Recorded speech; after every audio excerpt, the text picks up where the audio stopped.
The waves were unusually rough that morning, slapping against the side of Eli Carter's old fishing boat like they were trying to warn him of something. Eli had been a fisherman all his life off the rocky coast of Maine, but lately, the ocean hadn't been kind. His nets were light, his boat was falling apart, and the money in his pocket barely covered fuel. Still, he pushed out before sunrise, because that's what he'd always done. As he adjusted his torn jacket and scanned the gray horizon, a distant shape caught his eye. At first, he thought it was debris, until he noticed it moving. A sleek white yacht was tilting dangerously, smoke rising from its stern. Eli's heart skipped. Yachts didn't belong out here alone, and they certainly weren't supposed to sink. Without thinking about the cost of fuel or the risk to himself, Eli turned his boat toward it. As he got closer, he heard shouting.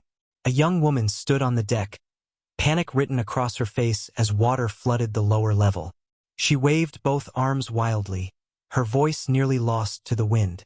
Eli pulled alongside as best he could, tossing her a rope and shouting for her to jump. "I can't swim," she cried, her voice breaking. The yacht lurched hard to one side. That was enough. Eli climbed onto the railing of his boat and leaped, grabbing her just as the deck dipped beneath them. They hit the water together.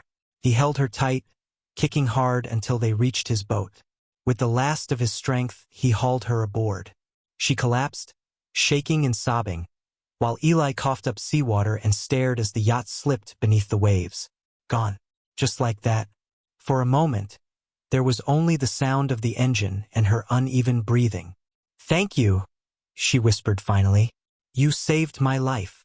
Eli nodded, handing her his only dry blanket. "Name's Eli. You're safe now." Her name was Claire.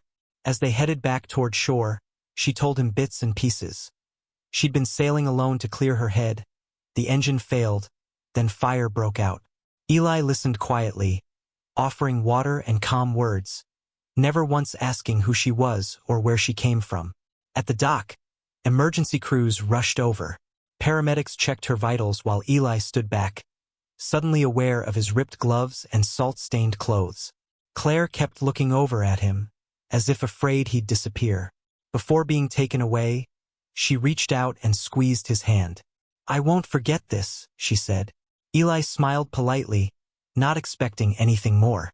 People said things like that all the time. Days passed. Fishing remained slow. Eli began to wonder if he'd have to sell his boat. Then one afternoon, a black SUV pulled up near the pier. A sharply dressed man stepped out, followed by Claire. No longer shaken, now confident, composed. She ran to Eli, hugging him tightly. "This is him," she said to the man.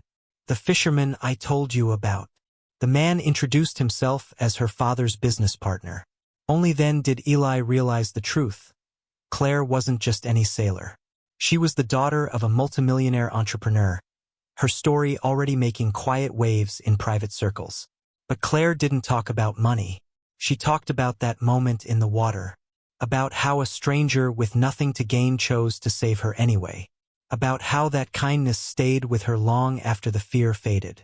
As the sun dipped low over the harbor, Eli stood on the dock, listening, feeling something unfamiliar settle in his chest. Not relief, not pride, something warmer. The ocean rolled calmly behind him, as if nothing extraordinary had happened at all.